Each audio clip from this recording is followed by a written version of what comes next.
بہت ہی زبردست ذکر اور بہت ہی متبرک ذکر یہ کہنا چاہیے، کیونکہ ہم جن کی نگری میں بیٹھے ہیں انہی کی بات ہم نے کرنی ہے۔ تھوڑا سا اگر ہم تاریخ کے اندر جائیں تو جو دین کی تبلیغ ہے، اشاعت ہے یا معاشرے کی اصلاح ہے، اس میں خانقاہی نظام کا کردار بڑا زبردست رہا ہے اور بڑا بنیادی ہے، اب بھی ہو سکتا ہے مزید افیکٹو اگر اس کو اس طریقے سے استعمال کیا جائے جیسے کہ اس کا حق ہے۔ یہ بہت عظیم مثالوں کا ایک پاسدار کہنا چاہیے، ایک ایسا سلسلہ ہے۔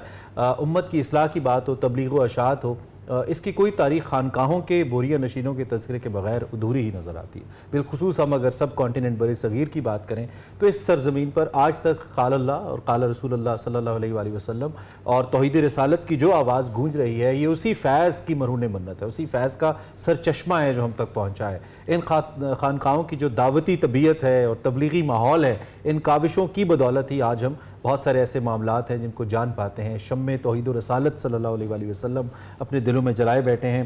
خطبہ جو حجت الوداع ہے، اس کی مثال میں ضرور دینا چاہتا ہوں اس موقع پر، جب آپ نبی کریم صلی اللہ علیہ وآلہ وسلم نے ارشاد فرمایا تو آپ صلی اللہ علیہ وسلم نے صحابہ کرام سے پوچھا تھا کہ کیا میں نے دین کی تعلیمات آپ تک پہنچا دی؟ تو تمام اصحاب نے اس وقت اور اہل بیت نے یک زبان ہو کر جواب دیا کہ آپ نے یہ پیغام حق پہنچانے کا حق ادا کر دیا۔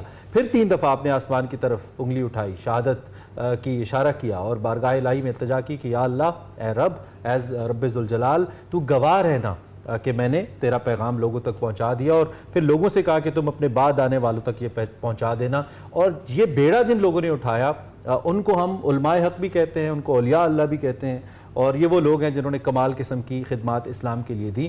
آج ہم ایک ایسی شخصیت اسلام کی ترویج کو لے کر ان کی بات کرنے جا رہے ہیں، اس کی اشاعت کے لیے جو صوفیاء کرام کا کردار ہے، جس نے خلوص و محبت سے کام کیا ہے، اس کی کوئی اور مثال نہیں ملتی ہے۔ اور انہی برگزیدہ ہستیوں میں سے ایک ہستی ہیں جن کا تذکرہ ہم نے کرنا ہے، حضرت الشیخ ابو الحسن علی بن عثمان علی الحجویری معروف داتا گنج بخش صاحب رحمۃ اللہ علیہ، جن کا ذکر کیے بغیر لاہور کی تاریخ مکمل نہیں ہوتی، اسلام کی تاریخ مکمل نہیں ہوتی۔ اور پھر ان کا تذکرہ کرنے کے لیے جو شخصیت ہمارے پاس موجود ہیں، we are blessed to have Fahad Ali Kazmi sahib. جس طریقے سے یہ ان کا تذکرہ کرتے ہیں، جتنا اچھا ان کو ایلیبریٹ کرتے ہیں، شاید اس وقت ہمارے پاس ان سے موضوع کوئی اور شخصیت نہیں ہے اس پہ بات کرنے کے لیے۔ فہد بھائی، thank you very much for joining اس۔ الفاظ کم پڑ جاتے ہیں، ہمارا تو چونکہ علم بھی بہت کم ہے تو ڈرتے ڈرتے بات کرتے ہیں تو الفاظ اوپر نیچے بھی ہو جاتے ہیں، اس کے لیے پیش کی معذرت۔ سب سے پہلے میں چاہوں گا کہ داتا صاحب کی شخصیت کے حوالے سے، آپ کا پسندیدہ مضمون بھی ہے، ہمارا بھی ہے انفیکٹ، تو پلیز شروع کیجیے۔ تھینکس الاٹ جی، بہت ہی خوبصورت انداز سے آپ نے ٹریبیوٹ پیش کیا حضرت کو۔ اس میں کوئی شک نہیں ہے کہ حضرت کے تذکرے کے بغیر لاہور کی، پنجاب کی، سب کانٹیننٹ کی اور اسلام کی ہسٹری مکمل نہیں ہوتی۔ بہت ہی بڑے ہمارے ہیرو جی۔ اور عمران، جو صوفیاء کا طریقہ ہے نا، اپروچ ہے ان کی تبلیغ کا، وہ اپروچ آج ہمیں مین سٹریم کرنے کی ضرورت ہے۔ میں حضرت کے جو ٹیچر تھے، جو صوفی لاج جہاں پہ آپ گئے، اس صوفی لاج کے باہر ایک بہت بڑا جلی حروف میں لکھا ہوتا تھا، یہاں پہ آنے والے کا دھرم نہیں پوچھا جاتا، کھانا کھلایا جاتا ہے۔ واہ واہ واہ 24/7 صوفی لاج کے دروازے اوپن ہیں، ڈسکشنز ہو رہی ہیں، کانورزیشنز ہو رہی ہیں، ڈائیلاگ ہو رہا ہے، کھانا کھلایا جا رہا ہے، رحمت للعالمین کی رحمت کو تقسیم کیا جا رہا ہے۔ یہ ہیں ہمارے صوفیاء کرام۔ تو حضرت جب لاہور تشریف لائے، حضرت علی حجویری رحمۃ اللہ علیہ، ان سے پہلے 2 ہمیں تذکرے ملتے ہیں۔ ایک ہمارے بزرگ گزرے ہیں اسماعیل بخاری رحمۃ اللہ علیہ، اور اس کے علاوہ زنجانی برادرز، یہ 3 بھائی تھے، حسین زنجانی، یعقوب زنجانی اور حضرت موسیٰ زنجانی۔ حضرت ان کے بعد آئے ہیں، تو اس وقت جو تبلیغ ہوئی تھی وہ پہلی اینٹیں، کوئی کہتا ہے 10 فیملیز، 20 فیملیز، 40 فیملیز حلقہ بگوش اسلام ہوئی تھی۔ آپ کے ٹیچر نے، آپ کو مرشد نے کہا کہ آپ نے ہندوستان کے شہر لاہور آنا ہے، آپ نے وہاں پہ یہ کہا کہ جی آلریڈی زنجانی برادرز یہاں پہ تبلیغ کر رہے ہیں۔ اور یہ آج سے کتنے سال پہلے کی بات؟ یہ 1000 سال کم و بیش۔ حضرت کا اس وقت 981 عرس، ہم ان کی ڈیتھ اینیورسری کو آبزرو کر رہے ہیں بنیادی طور پہ، 1000+ ایئرز۔ تو حضرت کے مرشد حضرت ابو الفضل قطلی، یہ سیرین مسٹک تھے، ملک شام میں حضرت علی حجویری موجود تھے۔ تو انہوں نے کہا کہ آپ نے انڈیا کے شہر لاہور جا کے، لاہور کہتے تھے اس کو، تبلیغ کرنی ہے۔ تو کہا وہاں پہ تو آلریڈی حسین زنجانی تبلیغ کر رہے ہیں، ہمارے پیر بھائی ہیں۔ کہا کہ جو میں جانتا ہوں آپ نہیں جانتے، شہر لاہور جائیں۔ ہی واکڈ آل دا وے، سیریا کراس کیا، ایران، عراق، ایران، افغانستان اور بر صغیر کا یہ کیپٹل، ایک امپورٹنٹ سینٹر لاہور. راجا نند پال، راجا جے پال، یہ اس کی حکومت تھی یہاں پہ. یہ river Ravi is as sacred in Hindu mythology as Ganga and Jamuna is, مطلب ریور راوی کی وہ اور لاہور کی وہ ان کے ہاں اس وقت بھی سیکرڈ اہمیت تھی. حضرت علی اجویری جب لاہور آئے ہیں، ہاتھ میں ایک جھنڈا تھا، ریور راوی کے بینکس پہ آپ نے اس جھنڈے کو نصب کیا. الہ العالمین کی بارگاہ میں دعا کی، رب العزت یہ اسلام کا جھنڈا ہے، میں دعا کرتا ہوں تا قیام قیامت یہ شہر لاہور پر لہراتا رہے. مغرب کا ٹائم تھا، حضرت علی اجویری نے شام کو وہاں پہ قیام کیا. صبح دروازے کھلے تو جنازہ تھا، اور جنازہ حضرت میرا حسین زنجانی رحمۃ اللہ علیہ کا تھا، جو ان کے پیر بھائی تھے. لاہور کے آنے کا انتظار تھا. لاہور کی بے شک لاہور کی بر صغیر کی اسپرچول لیڈرشپ چینج ہو رہی تھی. اللہ اکبر. اور یہ اولیاء اللہ اتنے یہ علم لدنی ہے ان کے شیخ کا، اور اتنے زیادہ کوشش ہیں کہ لاہور یا انڈو پاک سب کانٹیننٹ میں اگر تبلیغ ہے تو وہ سلسلہ رکنا نہیں چاہیے. داتا صاحب کی شخصیت میں یا ان کے وے آف پریچنگ میں، ان کے تبلیغ کے انداز میں ایسا کیا انہوں نے اپنایا، ایسا کیا تھا جس نے پورے خطے کو انسپائر کر دیا اور پورے خطے میں اسلام پھیلا؟ ایسا کیا تھا، کیا انداز تھا؟ دو چیزیں بہت امپورٹنٹ ہیں حضرت علی اجویری کی. Number 1 softness. He was a very very very compassionate man, بہت ہی نرم خو.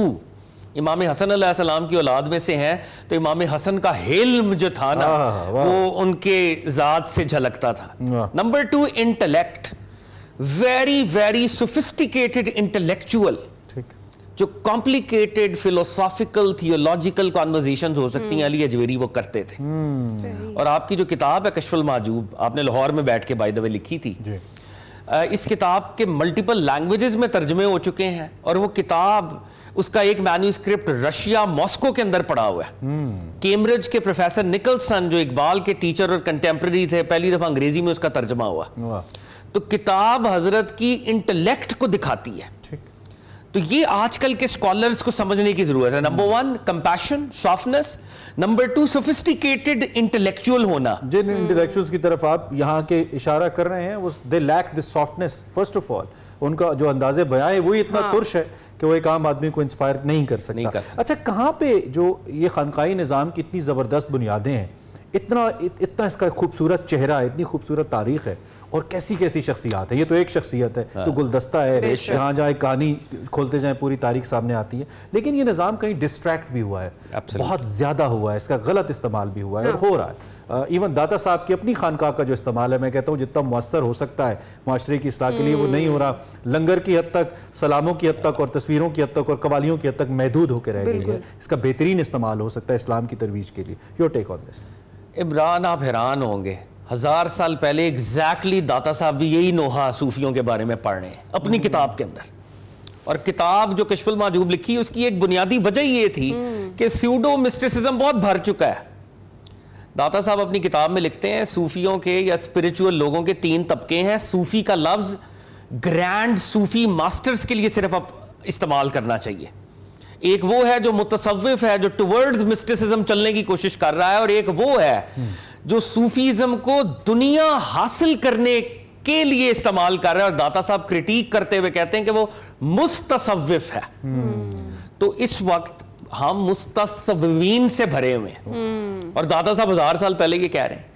اور اقبال نے جیسے کہا، اور آپ نے ابھی اس کی طرف اشارہ کیا، ہم علامہ اقبال کی ایک نظم ہے باغی مرید، ہم کو تو میسر نہیں مٹی کا دیا بھی، گھر پیر کا بجلی کے چراغوں سے ہے روشن. شہری ہو دیہاتی ہو مسلمان ہے سادہ، مانندے بتاں پجتے ہیں کعبے کے برہمن. میراث میں آئی ہے انہیں مسند ارشاد، زاغوں کے تصرف میں عقابوں کے نشیمن. حضور داتا صاحب اور یہ اولیاء اللہ یہ عقاب تھے. اور جو آگے وراثت ہے وہ زاغوں کی ہے، وہ کووں کی ہے، وہ اس درجے کے لوگ نہیں ہیں. یہ ایک ہمارا کلیکٹیو نوحہ ہے، نوحہ ہونا چاہیے. اور داتا صاحب کا بھی یہی نوحہ تھا. mysticism not for the world, mysticism for God, mysticism for the creation. جی تو اس میں ہم کیا رول کیسے پلے کیا جا سکتا ہے؟ جس طرح سے بھی ہم بات کریں کہ صوفیہ کا ماشاءاللہ سے جو کردار رہا ہے، ان کے نقش قدم پر چلتے ہوئے جسے عمران نے بھی بات کی کہ آج کل کے جو حالات ہیں اس میں کیا ایفرٹس ہونی چاہیے جو تبدیلی آئے؟ صوفیاء کی کریکٹ ٹیچنگز کو پریزنٹ کیا جائے، اور جو ریچولز ہیں، رسوم، داتا صاحب نے کشف المعجوب میں کہا صوفی اہل رسم نہیں ہوتا. ہم نے بہت سی ٹریڈیشنز کو صوفیزم کا انٹیگرل پارٹ سمجھا ہوا ہے، وہ صوفیزم اور اسلام دونوں کی ٹریڈیشن سے برعکس ہیں. یہی چیز ہے، علماء کو آگے بڑھنا ہوگا.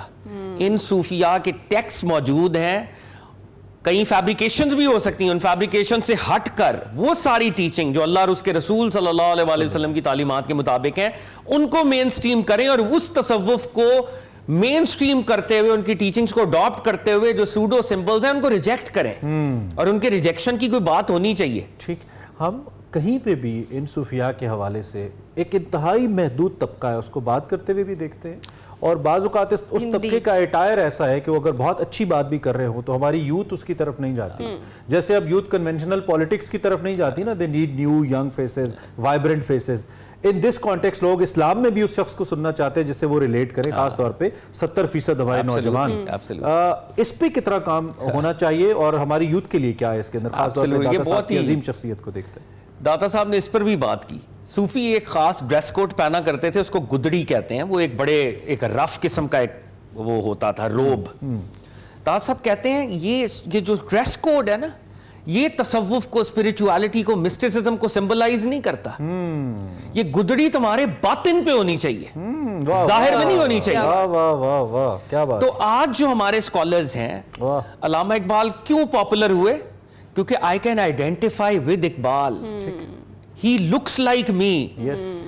Youth can identify him or herself with Iqbal. وہ کیمبرج گئے، انہوں نے انگریزی میں لکھا، انہوں نے اردو، فارسی سب کچھ. تو وہ اسکالرز جو کہ باطن پر، ایسنس پر فوکس کرے گا نا، یوتھ اس کے ساتھ کنیکٹ کرے گی. ٹھیک. اگر آپ صرف ظاہر ہے دین میں، اس کا انکار نہیں ہے، کچھ ظاہری پروٹوکولز ہیں، مگر جب ایمفسس جو ہے وہ باطن کی بجائے ظاہر پر زیادہ ہوگا اور باطن مائنس ہو جائے گا تو یوتھ آپ سے دور ہو جائے گی. بجائے اس کے کہ آپ آبسلیٹ حالت میں رہتے ہوئے نئے لوگوں پہ تنقید کریں، نئے لوگوں کی اچھی باتوں کو اڈاپٹ کریں تاکہ وہ آپ سے ریلیٹ کریں، کیونکہ اصل کام آپ کا بات پہنچانا، بات آپ کی کوئی شک نہیں. بات بھائی تھینک یو ویری مچ. ایک تو آپ آتے ہیں، ہمارا رکنے کو دل نہیں کرتا، اور جب ہمیں گفتگو کا لٹرلی مزہ آتا ہے ہمارا وقت ختم ہو جاتا ہے. یہ میری بڑی پرانی ریزرویشن ہے. تو ہمیں حضرت دادا گنج بخش رحمۃ اللہ تعالیٰ علیہ کی جو شخصیت ہے، جو ان کے اوصاف ہیں، جو ان کی تعلیمات ہیں، اللہ رب العزت اس پہ عمل کرنے کی توفیق دیں. ہماری زندگیوں میں اس کا حصہ ہے. اور وہ والا جو ایک بڑی خوبصورت بات کی کہ گدڑی آپ کی ظاہری نہیں ہونی چاہیے، آپ کے اندر ہونی چاہیے، وہ عاجزی وہ آپ کے اندر ہونی چاہیے، اس سے فرق پڑتا ہے. اسی نوٹ کے اوپر جی پروگرام ختم کرتے ہیں.